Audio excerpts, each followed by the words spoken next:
Hastings Mystery Theater is reaching out to the nations of the world, by way of the internet, to bring you these classic mystery movies from the 1930s and 40s. Earlier in 2023 we had a visit from sisters Donna and Beth, from the state of Indiana, who are fans of our show. We would love for other viewers to send us their photos, and tell us where they are watching from. Continue to watch Hastings Mystery Theater, from right here in Hastings, Michigan, USA.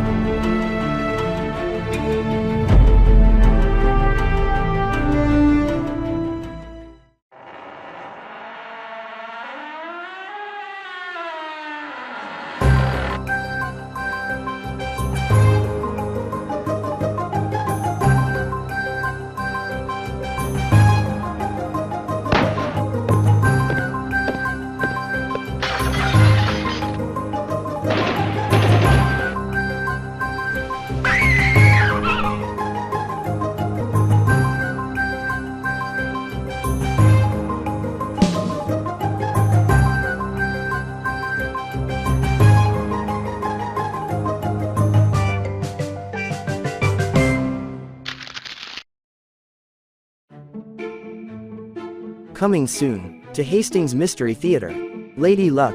It's a 1936 comedy drama. A manicurist is mistaken for the winner of a large sweepstakes and finds herself pursued by fortune hunters.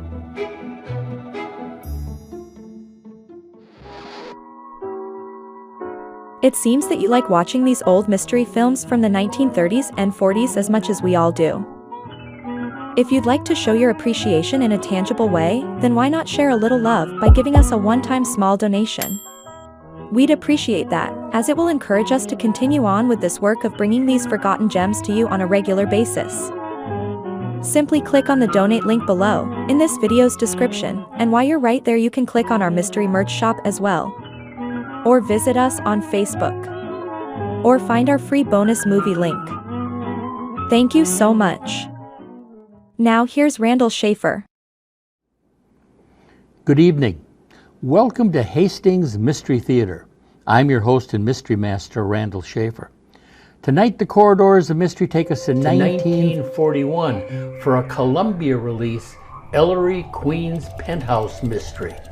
Tonight, several wealthy Chinese families instruct their agent to smuggle their jewels to New York and sell them so they can buy food to feed their people who are starving following the Japanese invasion. But once in New York, the agent is murdered and the jewels are stolen. Ellery Queen is determined to recover the jewels and bring the murderer to justice.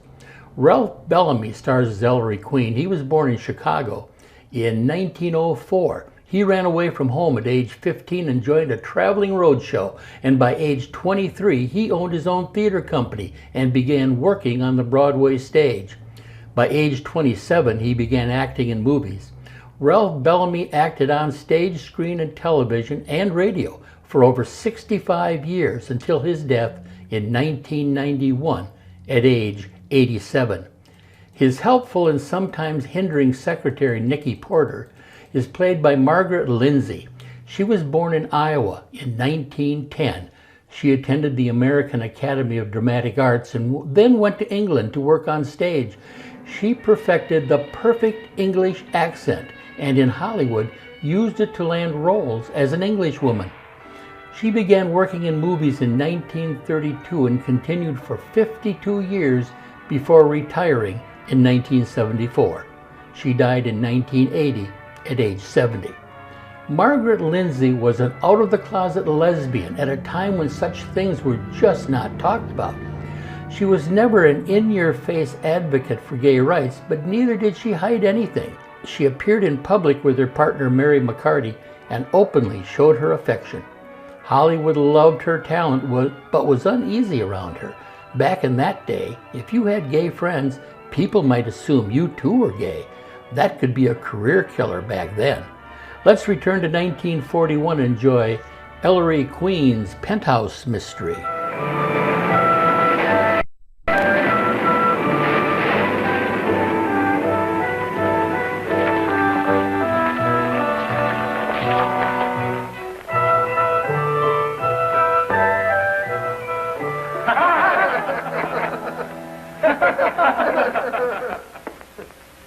My My master, Mr. Gordon Cobb, and myself are here in answer to the summons of His Excellency Tuan Yen Sung. His Excellency Tuan Yen Sung.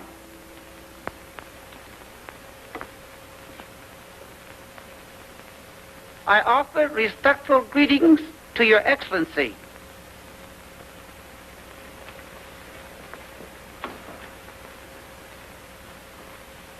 Why do you waste my time with a wandering vagabond of the theater? Your Excellency misunderstands.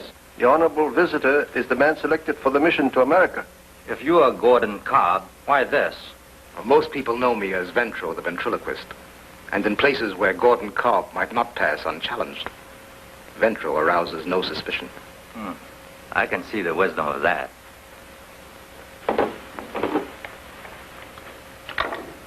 Be seated, please.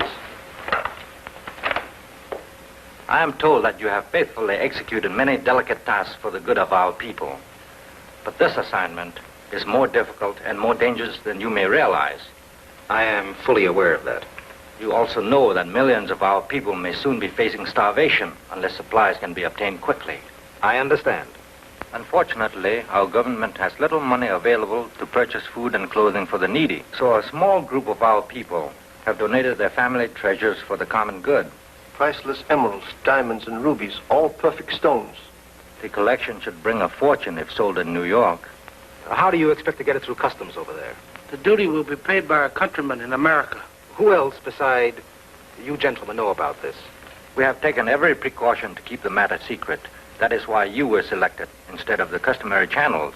We know there are certain people who will go to all extremes to stop the shipment leaving our country. I am still at your service. Excellent. When you have completed the arrangements for your journey, we will deliver the jewelry and give you final instructions. May the gratitude of our people guard your voyage.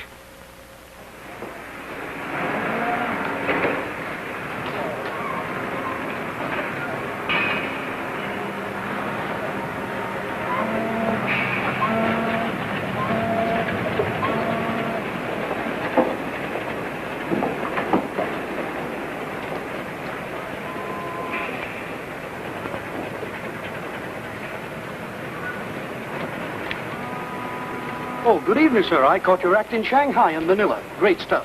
Maybe you do a show for the passengers. I'm sorry. This voyage is a complete vacation. And I'd appreciate it if you'd forget my profession this trip. Why, of course, Mr. Ventro. Or I mean, Mr. Cobb. Excuse me.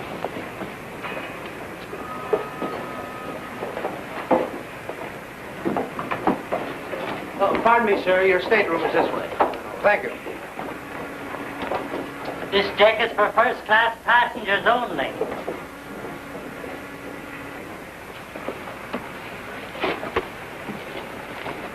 Glad to have you with us, Count Brett. Nice to be here. Thank you. Okay. Oh, I have a cable for you, Miss Otero. Oh, thank you.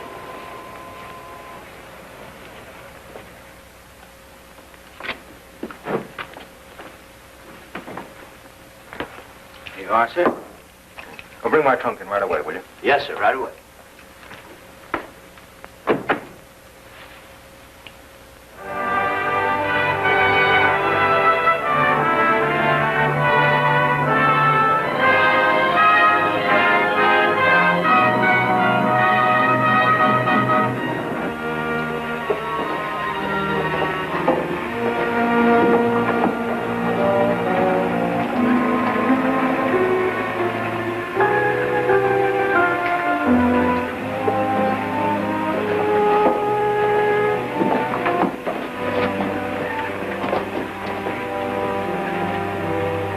I'm so sorry.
Come in.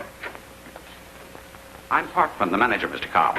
How do you do? I just came in to see if you were satisfied with the suite which your daughter and Mr. Walsh selected for you. It's very nice. Your daughter gave us to understand that you weren't arriving until tomorrow or the day after. Well, I made better connections than I expected. And I'm sure she'll be disappointed. She wanted to be here to meet you. However, I think you'll find everything in order. This is the private phone we were asked to put in for you. Well, thank you. That's fine. Now, if there's anything else I can do, let me know. Oh, will you please see that my trunk is sent upstairs? Right away. I'm sure I'll be most comfortable here.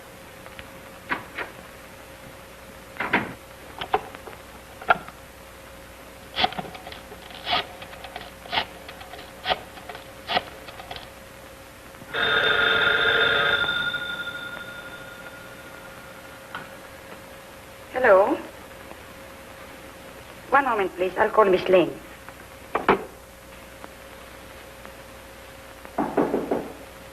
Who is it?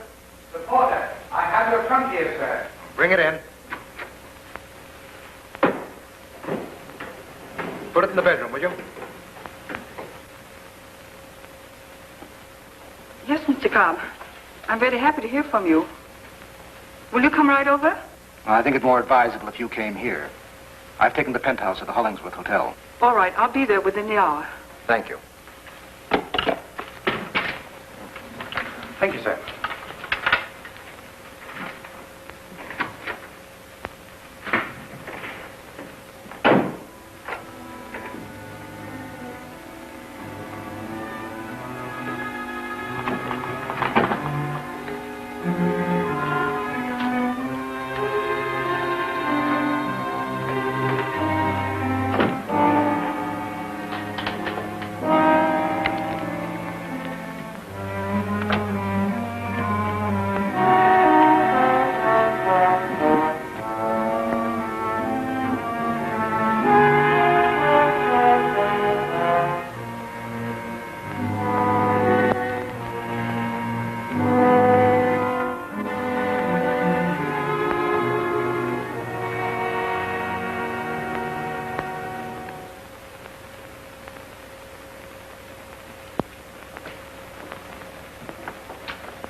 Sheila, hello.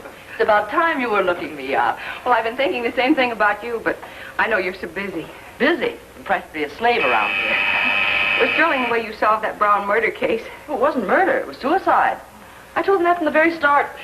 Well, anyway, you were wonderful. Oh, well, don't give me all the credit. The police in Ellery were quite helpful. Well, maybe so, but... Nicky, I came to see you today because I need your advice and help. Well, what's the trouble? Well, it's about Dad. I'm afraid something's happened to him. Why? Well, he returned from the Orient 2 days ago and then just immediately disappeared. Disappeared? Yes, and I haven't even seen him. I expected him this morning, and they told me at the hotel he checked in 2 days ago. Well, maybe he had some business to dispose of before getting in touch with you. But that isn't like Dad. He'd left word for me or something. Did you report it to the police? Oh, no. No, I wanted to talk to you first. Excuse me just a minute, Sheila. Will you sit down? Mr. Queen seems to need me. Did you ring? All right, big shot. Where's that chapter I dictated to you yesterday? I'm sorry, Ellery, but I haven't finished it yet. Well, if it won't interfere with your social affairs, will you please get back to your desk and go to work? Well, that stuff can wait. A friend of mine's here to see you. See me? Shoo her away and go back to work. She's going to be a client. What are you talking about? I'm talking about Sheila Cobb. Her father disappeared just... How many times have I got to tell you I'm not a detective? There may be a terrific story behind this. I'm not looking for stories. All I need is a secretary who can type for me. But listen, the very day Sheila's father arrived from China, he vanished. You call that a story? Every day men disappear in New York. Dozens of them, hundreds of them. Do you know where they find them? No, where? In the drunk tank. This sort of thing never happened when I worked at home. Why did I ever let you talk me into taking this office? Why argue about that again when there's something really important before us? The only important thing to me right now is to finish my book. All right. This is just the place to do it. You must admit it's more efficient and better for you than riding at home. Here you come to work at regular hours. What's so charming about that? Oh, stop it and see Sheila Cobb.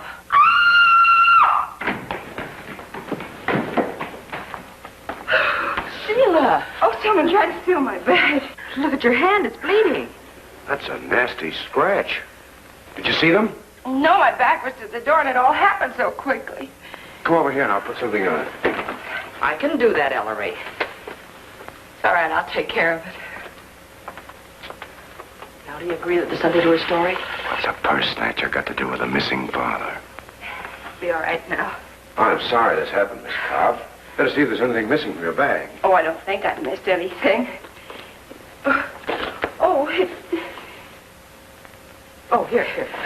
Oh, those came to the hotel from my father. Mr. Gordon Cobb, Hollingsworth Hotel, New York, New York. They're addressed to Sheila's father.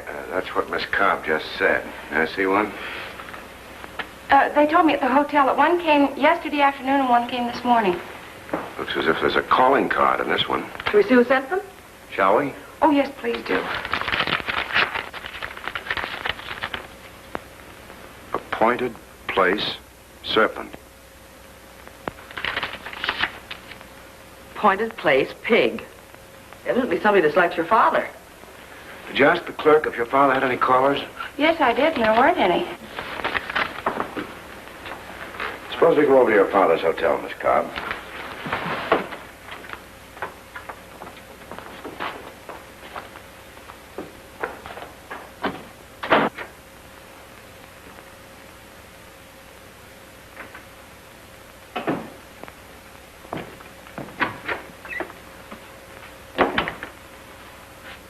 Is Mr. Cobb in there? Why, no, miss. What are you doing here? I just brought back a suit he had cleaned. Mr. Cobb's my father. Have you seen him? Why, no, I haven't. Excuse me.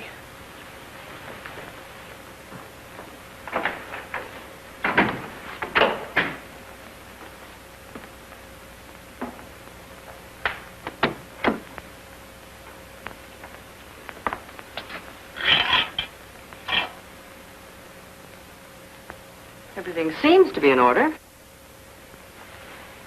Apparently your father intended to stay here. Obviously, or he wouldn't have unpacked.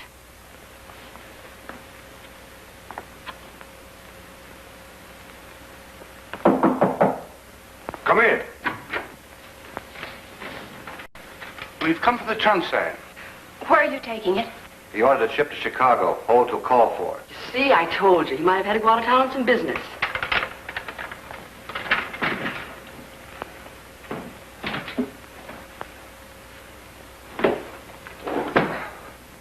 Just a minute. That trunk should be empty. Cobb's clothes are hanging in the closet. Let's open it. Have to break the lock open.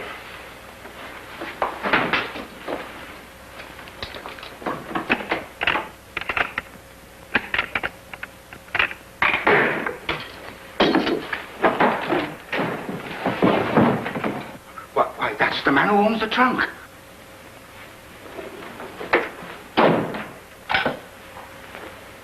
Give me police headquarters, Inspector Queen. Robbery was the motive, and the crime was committed to steal whatever this jewel box contained. Whatever it was, it must have been very valuable. Murderer didn't even take the money that was in Cobb's pocket.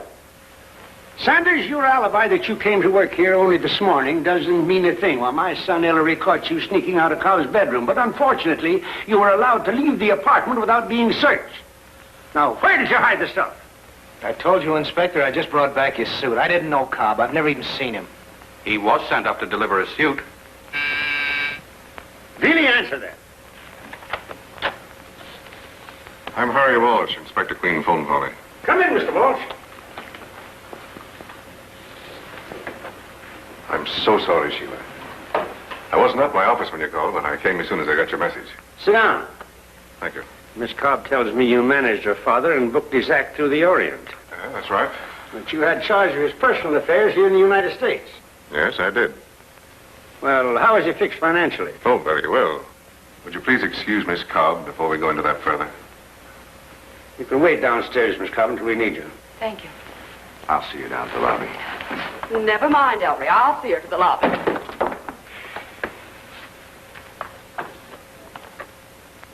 I can't understand why Gordon didn't contact me the minute he arrived. He didn't even call his own daughter. Well, nobody asked you, Bealey. Say, what kind of a night did this man Cobb have? He was a ventriloquist. You mean to say he was able to live like this on what he earned throwing his voice around in China? No, not exactly. He was somewhat of a soldier of fortune. Managed to meet the right people at the right time. Well, what brought him to New York? Oh, he came on some sort of an important mission. His letter said that if he put this deal through, he'd retire. Deal? Well, what sort of a deal? He didn't say. Could it be smuggling? Certainly not. Well, we found this empty in his bedroom. Have you any idea what might have been in it? No, sir. Inspector Queen, will you step in here a minute, please? Sure. Excuse me. I'll be right back. He was strangled. Looks like he's been dead for 2 days. The murderer left a long scratch on his throat. Yeah, looks as though they got him right after he checked in.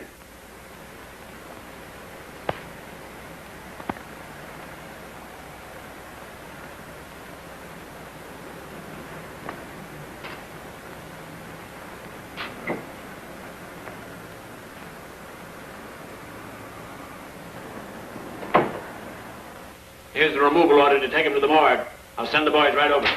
Well, I don't want this body taken out till late tonight. Why not? I'm not doing anything this afternoon. I'd like to perform the autopsy. Well, that can wait. I don't want the newspapers to get a hold of anything about this yet. Well, you're the doctor.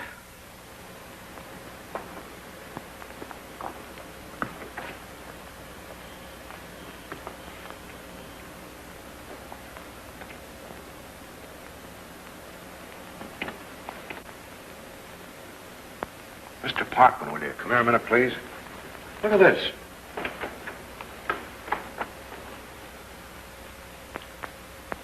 Dad, come here a minute.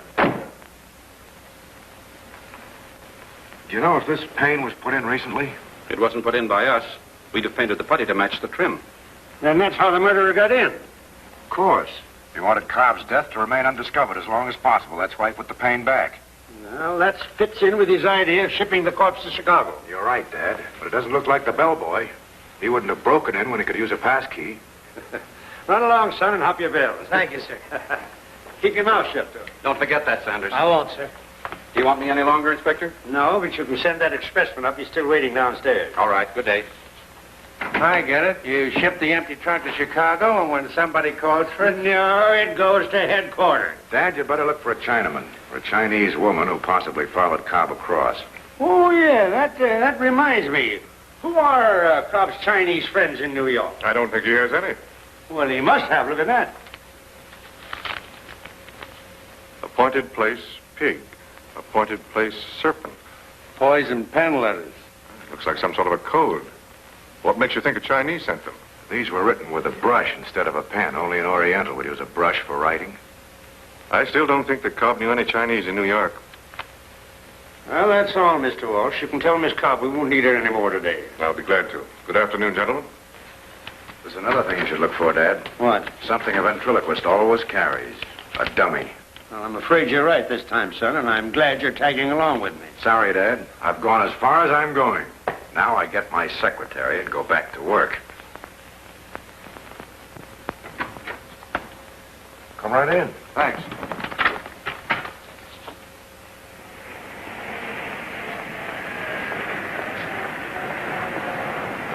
Gardenias? Yes, thank you. Keep the change. Thank you.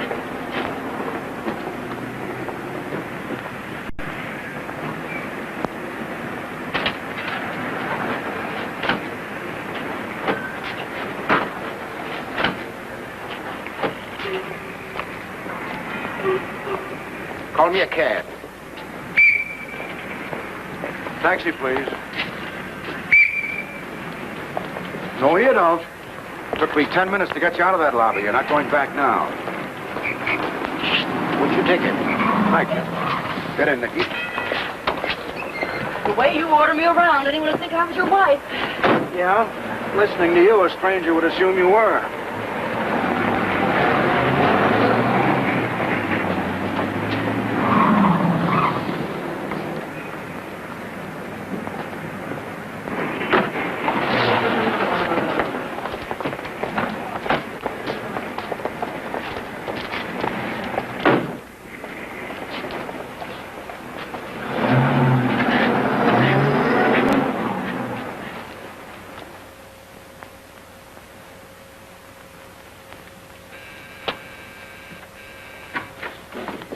Mr. Smith in? Yes, sir. He just got here. And he wants to see you and how.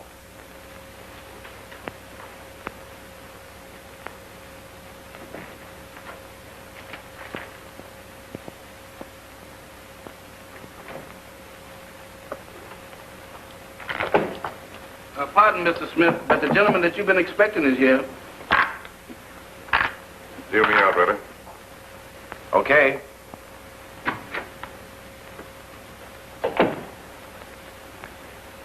Cobb's moving. I just saw an expressman pick up his trunk. To take it to police headquarters. Cobb's dead. Dead? Stop acting. You killed him yourself. Yeah? And where did you get all this information? From the police. They sent for me when Sheila Cobb told them that I had managed their father's affairs. Father's affairs, huh? So that's it. When Cobb complained about the way you took care of his money, you bumped him off and tried to pin it on me, huh? Had it all figured it out pretty, didn't you? Stop talking like a fool. I haven't seen Cobb since he arrived. I don't believe you. You got the stuff all right, and you figure to keep it by getting me out of the way to take a murder rap. But you're not going to get away with it. You'll split and split quick. Now listen to me, Bill. I'm not listening. I'm doing the talking. Quiet. Want them to hear you in the next room? Sit down, have a drink. I'm not settling you for a drink or a cigarette. All right. Now believe this. This is on the level. I didn't get a thing. Someone's beaten us to it. Unless Cobb got rid of everything the moment he landed. He certainly did not. He wasn't out of my sight. Did he declare anything going through customs in San Francisco? Nothing of any value. He must have smuggled the stuff in. It must still be hidden in his room. You better go back there tonight and give the place a thorough search. Maybe you're lying, and maybe you're not. But if you aren't, be smart and call this thing off. I don't like the looks of it.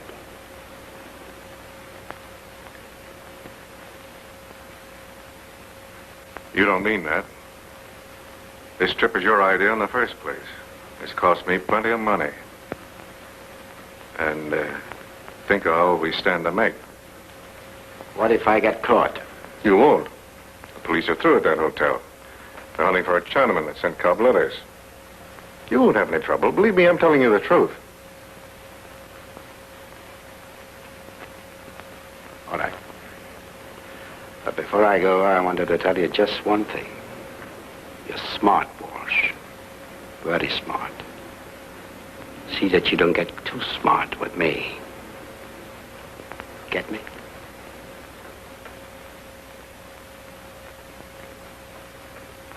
Could she have missed him in that crowd at the station? Was it possible that she had failed to recognize her own father? Shirley Cummings' eyes were troubled, even a little frightened, as some grim foreboding crept into her mind.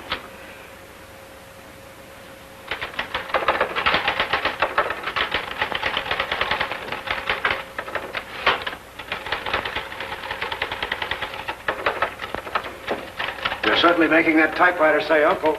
I'm trying to make up for lost time. How do you like it as far as it's well? I think it's great. Thanks, Nicky. It's nice coming from you. I haven't proofread it yet. Well, that's all right. I'll forgive you a few undotted I's. The Mandarin's Net by Nicky Porter. Now listen, Ellery. You said there wasn't a story behind the Cobb case. I'm only trying to prove to you that there is. Not on my time, you won't. You're taking a very silly attitude. Did you think I was going to give up my own career just because I came to work for you? That's where it'll land anyway. Now get busy and do what you're paid to do. You can phone for a new secretary. It'll be a pleasure. Don't come begging me to help you again. Yes, I know, and I'm well off. Why don't you answer your phone? Why don't you?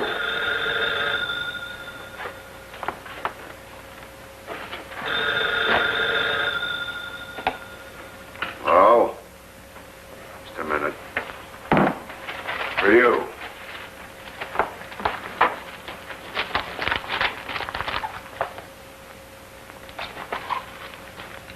Yes? Nicky, may I come to your office right away? I must see you. Oh, well, I'll have to come to your apartment. I've quit here. Good. Why don't you hang up your phone?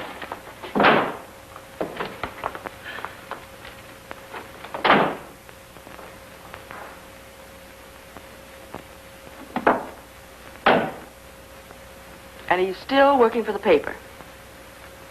Thanks a lot. Well, your editor confirmed it. This bellboy, ex-steward and whatnot, actually is a reporter. But why didn't you tell that to Inspector Queen when he questioned you? Because I didn't want to spoil my chance to get an exclusive story that I'd gone halfway around the world to get.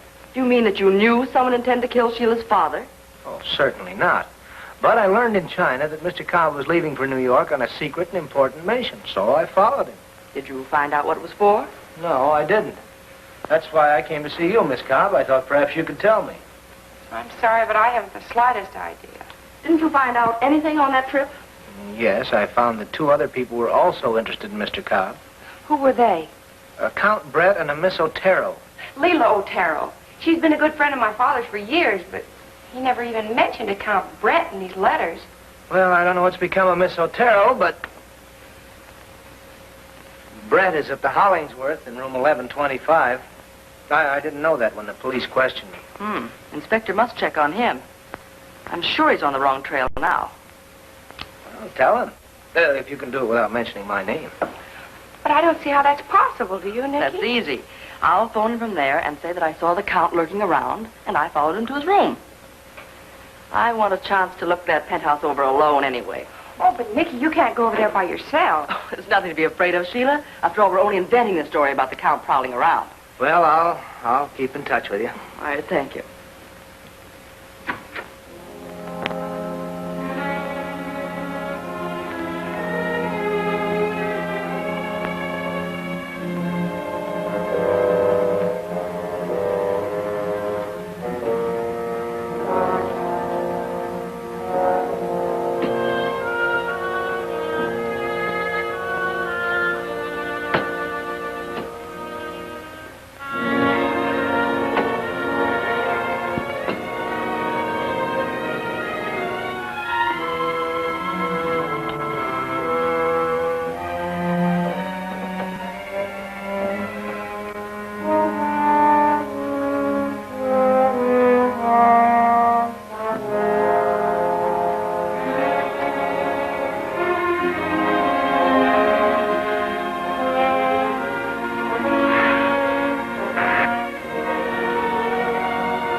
Where's the police guard? Maybe he went out for a bracer.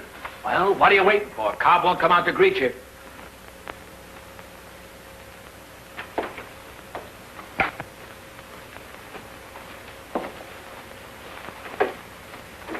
All right, hurry it up.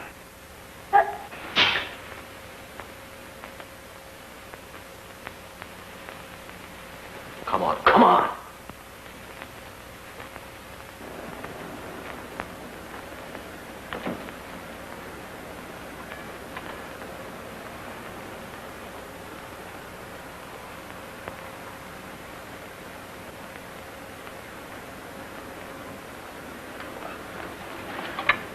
No, but toma ya.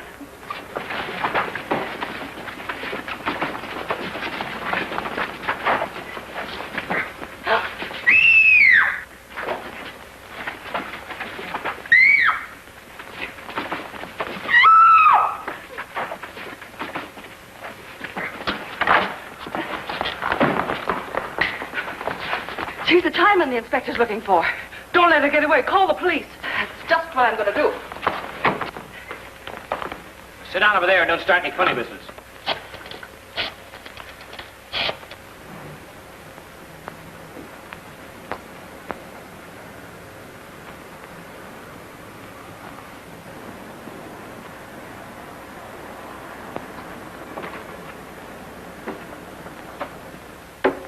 Hello, Annie. This is Nicky Porter. May I speak with Mr. Ellery, please? Oh, all right. I'll call him there. Why don't you ask for the inspector?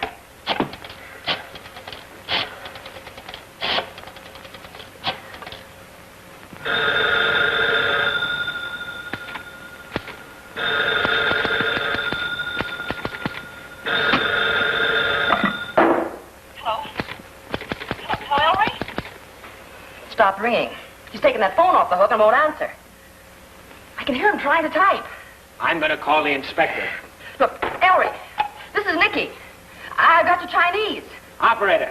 Ellery. I'm at the Penthouse. All kinds of exciting things are happening. You should be here. Operator.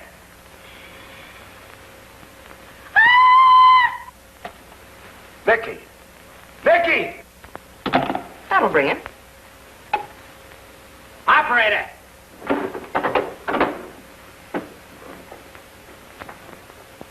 Good night, sir. Good night. Good night. Good night. Good night, Mr. Gorman. Good night. See you again. Thought I told you to let Gorman win tonight. I did. He won a little. Oh, he did? Well, okay. And he'll bring other suckers. You know, you gotta let these chumps win as much as they lose once in a while. They'll know they're being taken. Don't worry. They'll be back all right. And bring other fish with them. Boss, His Highness is here again, sir.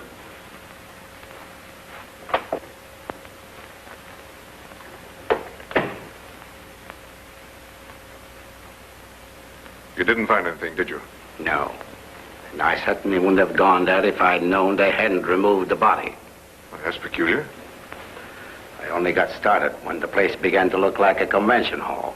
What do you mean? 3 men called for the body and 2 women started a free-for-all. Women fighting. Who are they? I didn't stop to ask them. Suppose the police had grabbed me there tonight, we'd both go to the chair. Just what do you mean by that? I'm willing to play ball with you, but I'm not going to show my face around that hotel again. All right. All right, set up a couple of highballs, will you? Yes, sir. Coming up. You can sleep here tonight, and I'll send Ritter after your bags in the morning. That suits me fine. I'll answer it. Oh, come in. Well, what are you doing here? I've caught the Chinese Ellery told you to look for. Well, where's the man on duty? He was out when I got here. If you're the police, arrest this gal. Arrest me? I'll arrest the both of you. Say, Prouty, what's this all about?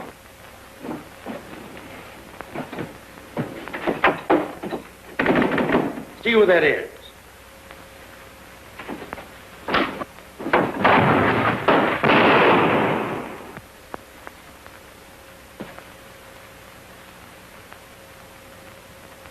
Are you all right, Nicky?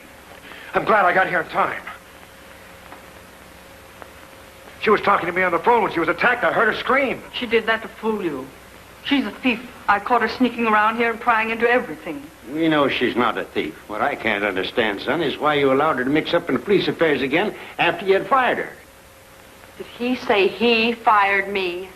Did you? Did you dare say that? Oh, now, just a minute, Dad. Now, after all, Nicky has accomplished quite a lot for you tonight. Well, I'm through now. I won't lift a finger to help you any more on this case.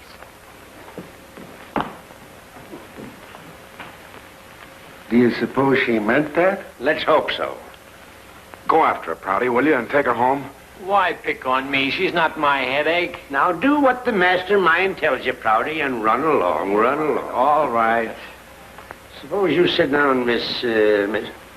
What is your name? Miss Ling. Well, when did you arrive here from China? I was born in New York. I've never been to China. No? Well, what were you doing here in the apartment? I refuse to answer that. Young lady, you're not in much of a position to refuse to answer anything. I insist on the privilege of counsel before I make any statements. That's a deluxe speech for a crook hollering for a mouthpiece. You can call your attorney from headquarters. Here's your hat, son. Come over with me, Miss Lingan. It's yours. Turn out the lights, Sergeant. Are you paying for them? You can stay here until McGrath gets back. Really, I'll take care of that bird in the morning.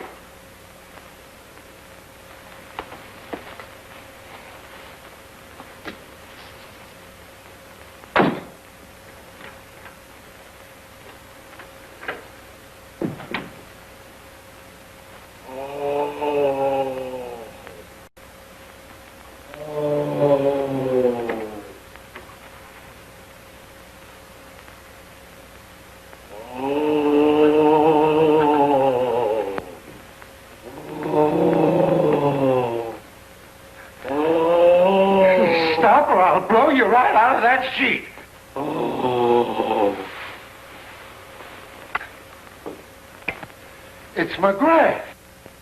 It's you. What were you doing in that closet with a sheet over your head? Me? With a sheet over my head? In a closet? Did I have a sheet over my head? Was I in that closet? What was I doing in there? That's what I'm asking you, and you better have a good alibi or else. Now I remember. Did you catch him? Where is he? What'd you do with him? Catch who? The guy who hit me and put me in the closet. Did someone hit you? Did he hit me? He killed me. It was the worst experience I ever had. It's all coming back to me now. What happened? Well, you see, I had to go into the bathroom to wash my hands. Yeah.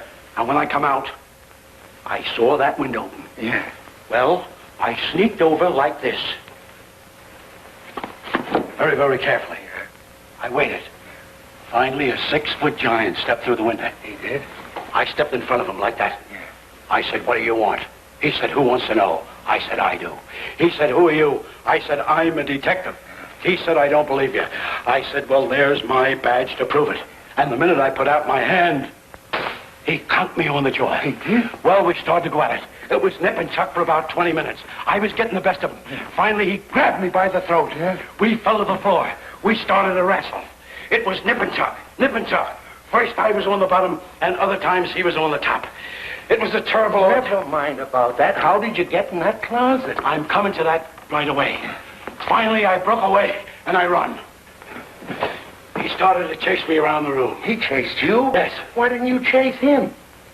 I never thought of that. That's what I should have done. He said, "Stop or I'll shoot." I stopped. He said, "Throw up your hands." Then what did you do? I picked up a vase like this. Yes? He grabbed it away from me. Then what happened? He hit me over the head like this. And that's all I remember.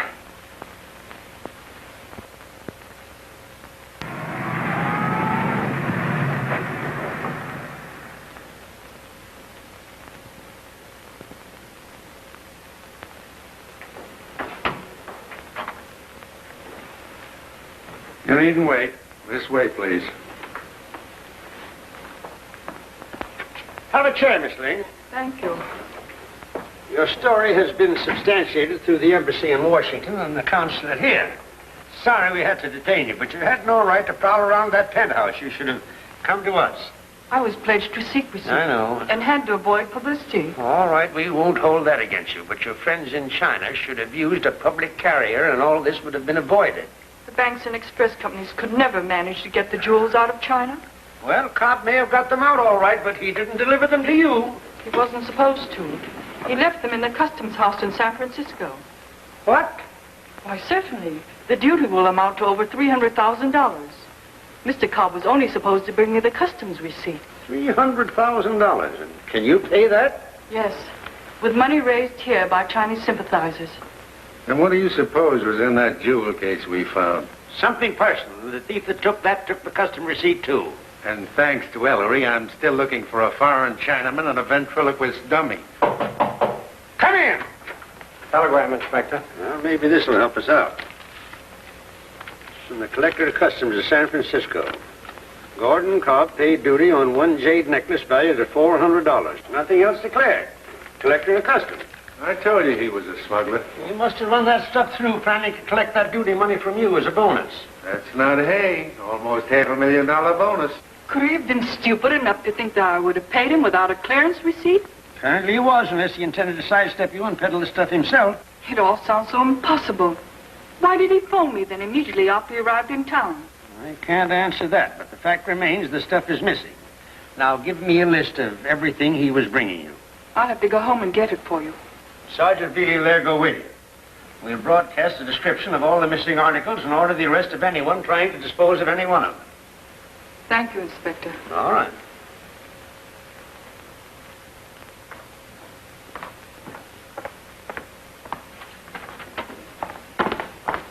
I'm Mr. Queen. Were you girls all sent over by the employment agency? Yes.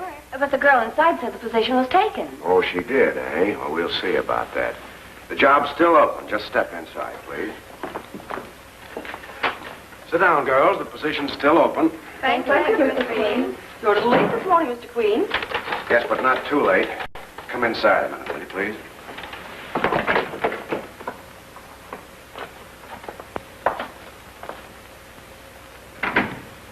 You weren't wasting any time filling my shoes, were you?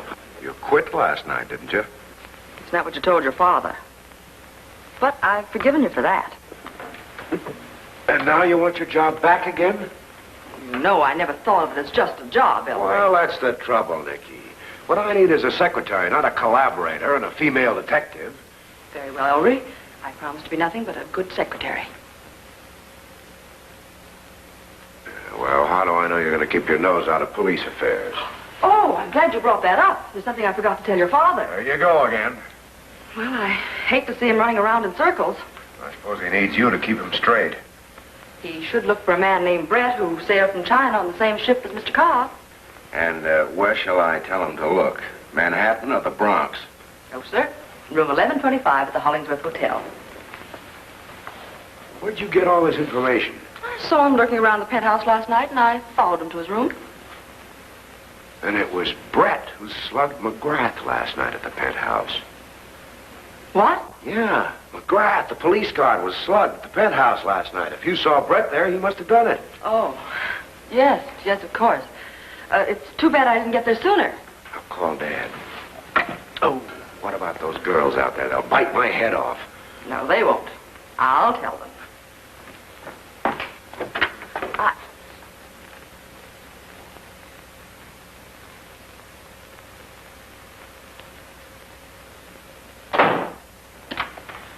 Let's count Brett's room. Get his clothes, please.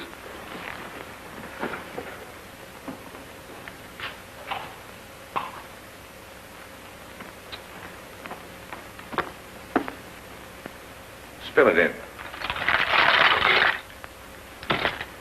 Well, have you got everything? Yes, sir. What do we do with Count Brett's laundry when it comes back? Wear it. Now, let's go.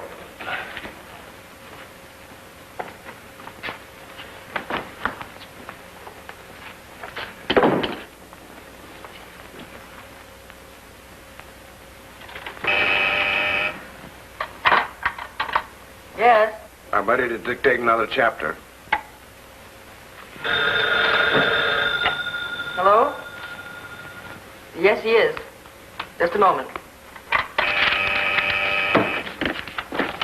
Yeah. It's your father on the phone. Put him on. Hello, Dad. Brett's checked out, but we've got a description from the hotel clerk, and we're looking for him. Brett's flown the coop. Well, I really called you because another one of those messages came for Cobb. What does it say? Appointed place, rat. Write this down. Have forgotten appointed place. Come to my hotel Wednesday. Monkey. That's right. Put it in a 2-column ad in the Chinese daily newspaper. And be sure it's printed in Chinese. I'll see that he does it right away. I think Ellery's gone nuts. Never mind what you think. Put it in the paper.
know y'all done rung this bell once, but ain't nobody home. Mr. Ritter never leaves in the morning. That's what I thought, but he's sure enough out now. All right, I'll get you Mr. Brett's bag.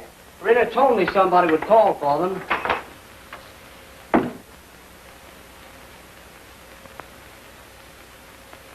Uh-oh. Let me out of here. Come on, back up, back up.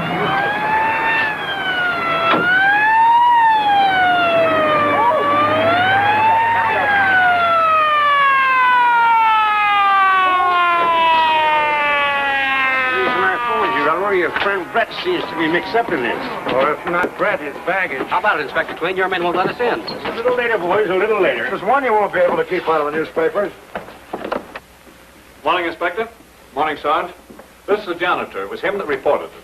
What was this fellow Ritter's business? I don't know, sir. He wasn't much of a talker. He's been living here about 3 months now.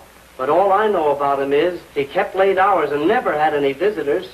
Well, you stay right here in the building. We'll want you later.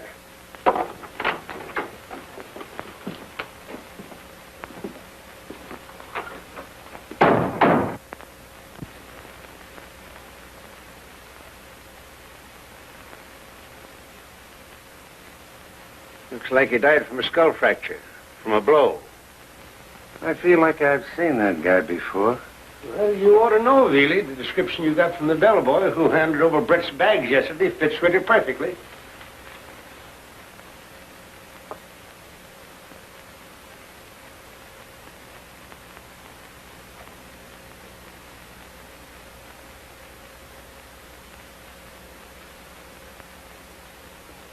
Hit the light switch, will you, Veely? Why? It ain't dark. Don't argue. It don't work.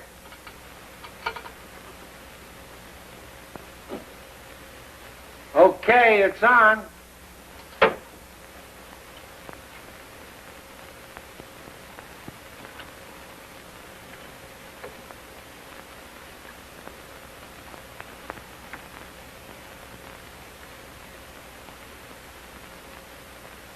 Here's what I told you to look for. The ventriloquist dummy. Boy, how do you like that? Look at this. I'll bet you that was Cobb's treasure chest. Yeah, but Brett emptied it. Why did he leave this? Probably too hot. Right of the inscription on the clasp. Well, that Lynn girl can tell us what that says.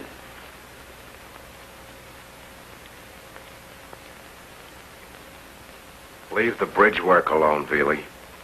You know, I used to be able to throw my voice once. Listen to this. How do you like that, Ellery? Marvelous. Sounds just like it's coming from a dummy. Drop that and go over and get those bags. Yes, sir.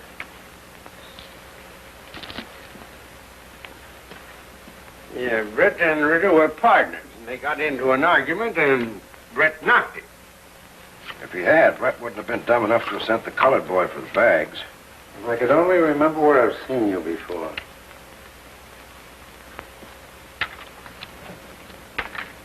I know where you've seen Ritter before, Veely. In a gambling house. Do a couple of decks of cards add up to a gambler? Maybe he played solitaire. Not with marked cards. Well, that don't make sense. These cards are all pin marked. These are practice decks. You've heard of card shops sitting before a mirror practicing for hours every day? Do it to keep their fingers agile like a pianist. Sounds nuts to me. How could a guy palm a pen? I'm sure he didn't.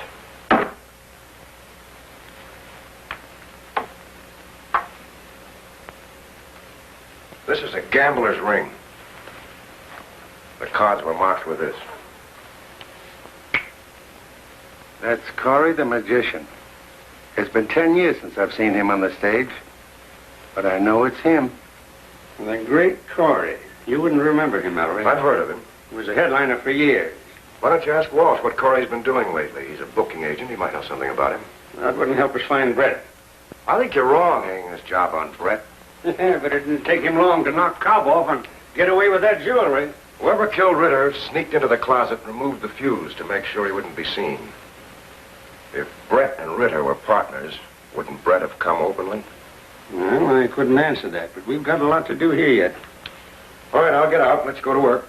Well, if you find Brett, hold him for me and say, listen, he's about 5'10", weighs about, 150, middle age, dark complexion, no scars, and speaks with a foreign accent. Oh, wait a minute, Ellery. I've got something to show you.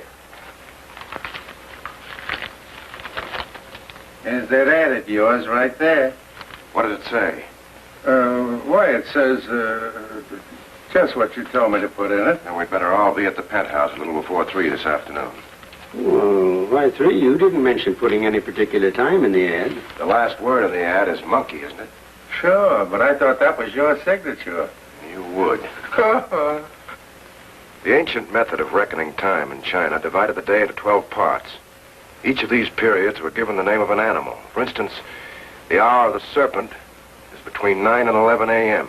The hour of the pig is between 9 and 11 in the evening. And all of those notes to Cobb meant a certain time, eh? Our ad reads, come to my hotel, Monkey. The hour of the monkey is between 3 and 5 in the afternoon. Boy, you sure get around. How do you find out about those things?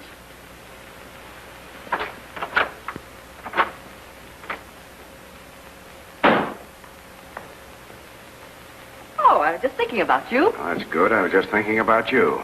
You gave me a description of Brett after you saw him leave the Penthouse. I'd like to have you give it to me again. He's blonde, tall, heavy set, about 6 feet, I'd say. He's well groomed. He has blue eyes, and he's around 30. Mustache? No, I don't think. Yes, he has. You'd better see an eye specialist. Brett's about 45, weighs 150, is not tall, has dark hair and dark eyes. You sure we're talking about the same man? I'm certain we're not.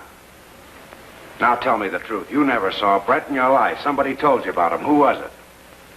Sanders, the bellboy at the hotel. Only you gotta understand, he isn't a bellboy. Do you know what you're talking about? Certainly, he's a Chinese reporter. I mean, he's a reporter from China, and he followed Cobb all the way to New York.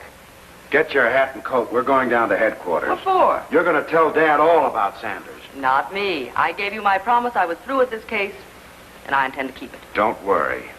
You're not going to have anything to do with any case again when Dad finds out what you've been covering up. He'll have you fitted for a cell.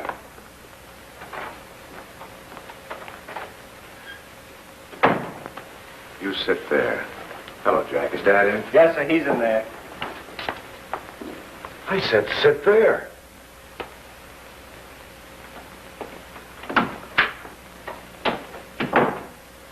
You remember Sanders, the bellboy, don't you, Ellery? Yes, I remember Sanders. In fact, that's what I came here to tell you about. Oh, Nicky finally told you the truth about it. What made you come here now? He read about the Ritter murder in the newspaper. What do you know about Ritter? Was he after Cobb, too? Well, I don't know, but I saw him taking Brett's bags from the hotel. I would have reported it yesterday, only I figured the police were already watching Brett. When Miss Porter told me about you, it all sounded very ridiculous. A reporter chasing a will-o'-the-wisp story from China to New York. Yeah, that's probably the dumbest thing anyone ever did. You said it. His editor fired him for it. You say you took the trip without your paper's consent? Yeah, but if I could deliver a story, everything would be all right. If you ran into a murder, I wouldn't let him write about it. Oh, look, Dad, after all, Sanders gave you the lead to Brett. I think he's entitled to a break. Well, could you get your job back if I told you the real inside story of the Cobb murder? Oh, yes, I'm sure I could. Well, we'll see what can be done about it. Well, thank you, Inspector.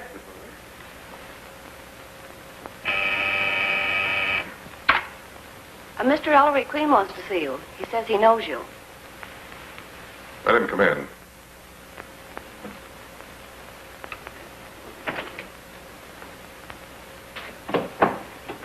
Glad to see you. Have a chair. Thanks. It's my idea you might know something about a magician called Corey. Have you ever booked him? Corey? Yes. Police just found him murdered in his room. Murdered? Know anything about what he's been doing lately, who his friends were, where his family is, if he has one? It's years since I've seen him. When Vaudeville cracked up, he dropped out of sight like so many old-timers. It's too bad you don't know much about him. By the way, Dad asked me to tell you he expects to arrest the Chinese today who's been mailing those messages to Cobb. Who is he? You can meet him at the Penthouse this afternoon. Dad thought you might be interested, and your knowledge of Cobb's affairs will be useful to us. Oh, I'll be glad to come. What time? A little before 3? Oh, fine. Sorry I can't give you any information about Ritter. I'll get in touch with some of the boys who may have known him. Thanks. See you later.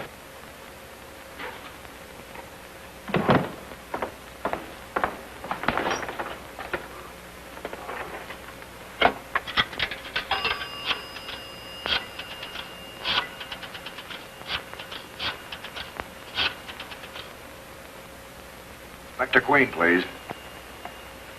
Hello, Dad? You better have Walsh shadowed. He was in on both murders. You're crazy. I am not crazy. Just gave himself away.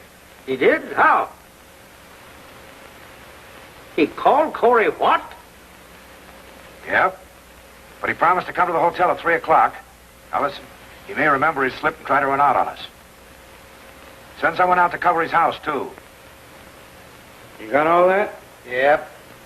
But what makes you think Walsh is involved? He denied having seen or heard of Corey for years, and then a few minutes later he gave himself away by referring to him as Ritter. Well, do you think he killed Ritter? No, but he may be involved in it.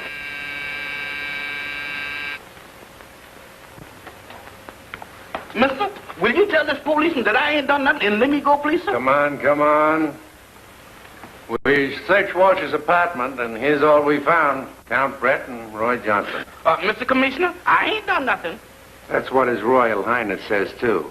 Seems like we're going to send a couple of innocent men to the chair. Take him in the back room. Back room? Come on. Back room? I don't want to go in no back room. Come Mr. on. Commissioner, I don't want to go in the back room. I've been in the back room before. Please, Mr. Commissioner. Now, I don't want to come back here. Shut up. That'll be it. Yes, Feel at home here, Brett? You should, because this is where you killed Cobb.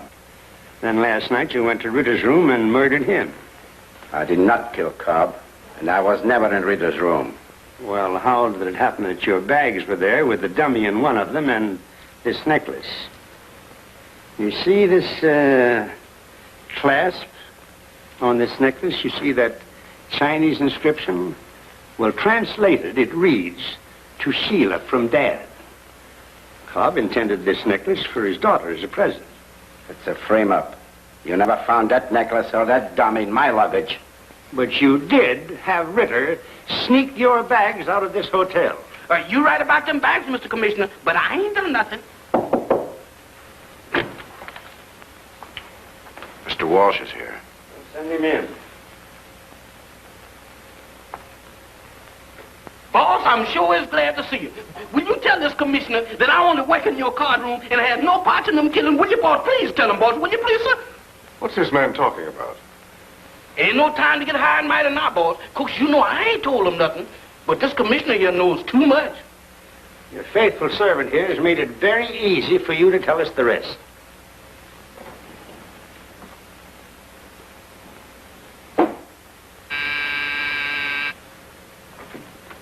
Oh, Miss Ling, come in. This is Mr. Sanders. He's a reporter.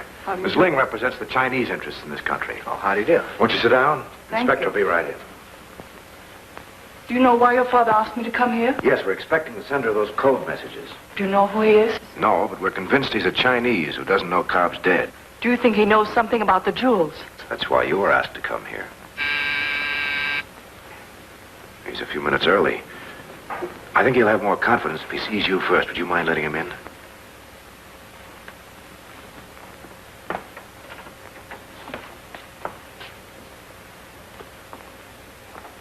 I thought you said you... Well, Sheila made me bring her to save you from making a serious mistake.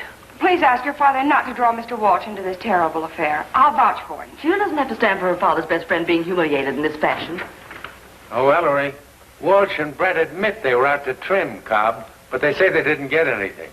Give us a couple of more minutes, and we'll change their mind about that, too.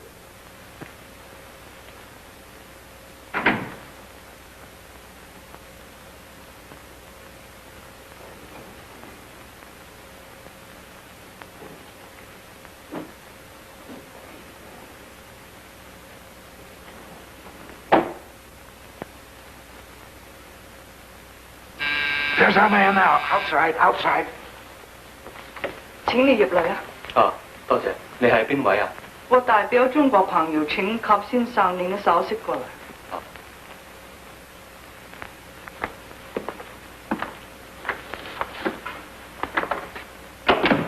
请你坐，等一下。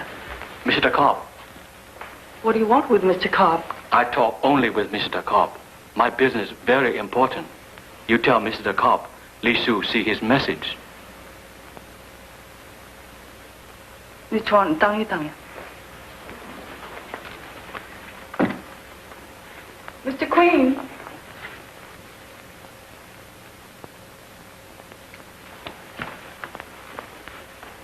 That man was on the boat. What do you want with Mr. Cobb? I don't tell. Come back by, see Mr. Cobb. He's dead. Dead? Where are those jewels? 阿姑娘啊，佢講乜就？佢問我啲首飾喺哪，我唔知啲首飾喺哪㗎。可能佢大陸以來，你能俾啲消息佢啦。I know got jewels. On ship, my master, Mr. Cobb, he say, Li Su, take them. Full possible high binders. I put them in very safe place. 你啲消息喺哪啊？喺隻大浮處咧，大浮嗰啲水關擠住，遲下寄擔保去 New York 浮。You turn them over to the customs officers in San Francisco to be sent and bound to New York. I try see Mr. Cobb, give him customs receipt. 唔該你揸住佢。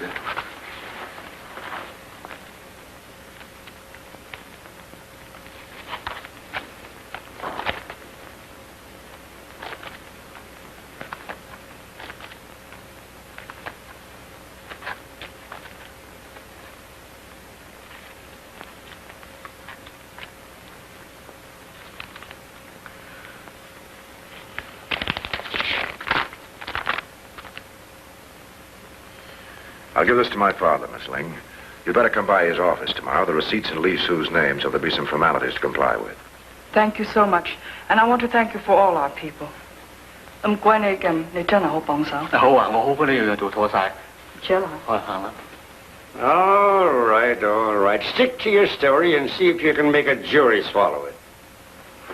How about me, Mr. Commissioner? I ain't done nothing. I'll attend to you later.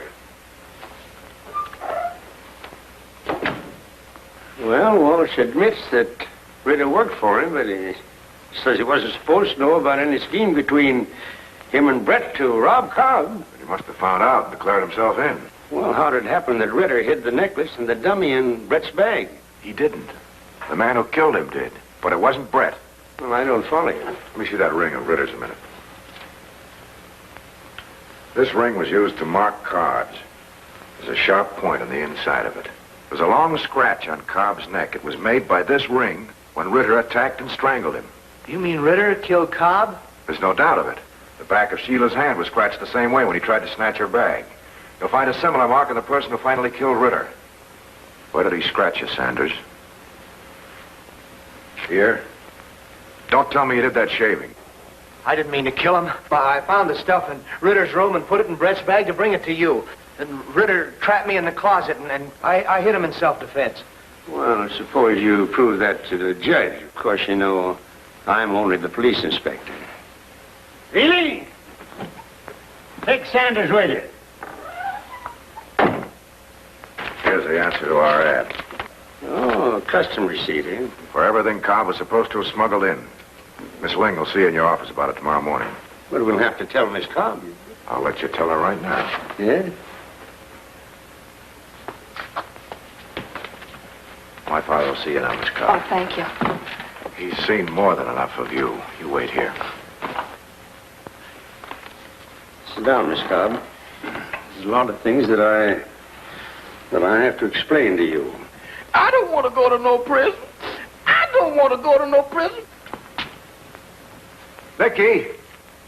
Nicky! Mister, you tell him I don't want to go to no prison. That electric chair's gonna be awfully hot.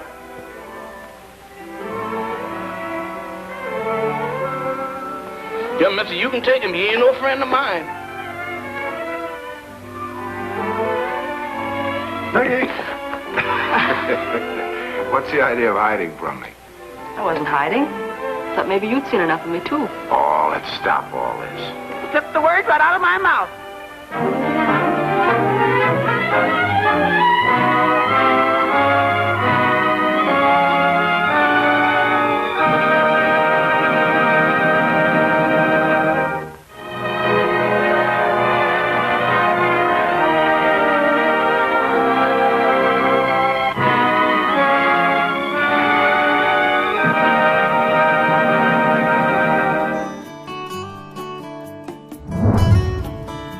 Hi there.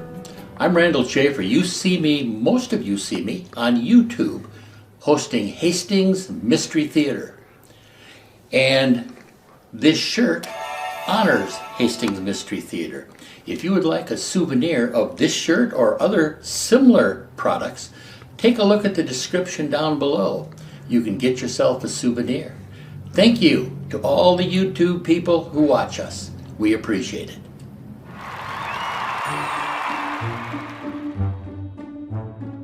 Please consider leaving us your thoughts in the comment section, as well as giving this video a like, and subscribing to our channel. Also, check out the link in the description below. Click the link to enjoy a free bonus Hastings Mystery Theater episode. Thanks again for your kind support that enables us to continue bringing you these great old classic black and white movies. I don't know who you are, my friend. If you stand still, I'll shave you.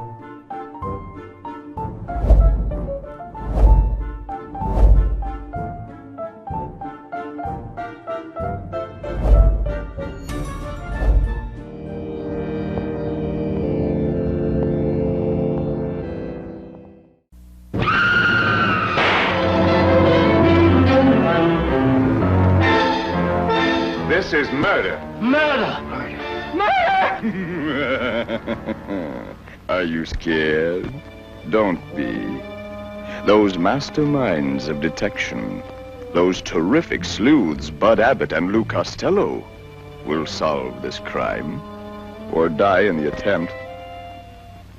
Hi, Doc. Hastings. Look out. Move over. Will you want to climb up here? Who done it?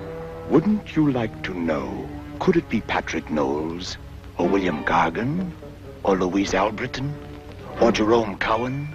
Or could it be Abbott and Costello? You know, if we find the hand that fits that glove, we've got the murderer. Fits me perfect. We're going to rebroadcast Murder at Midnight tonight. We're going to tell the whole radio world who killed Colonel Andrews. Then how come the colonel was bumped off just as you showed in the script? How would I know? Maybe I'm such a good writer, I gave someone an idea.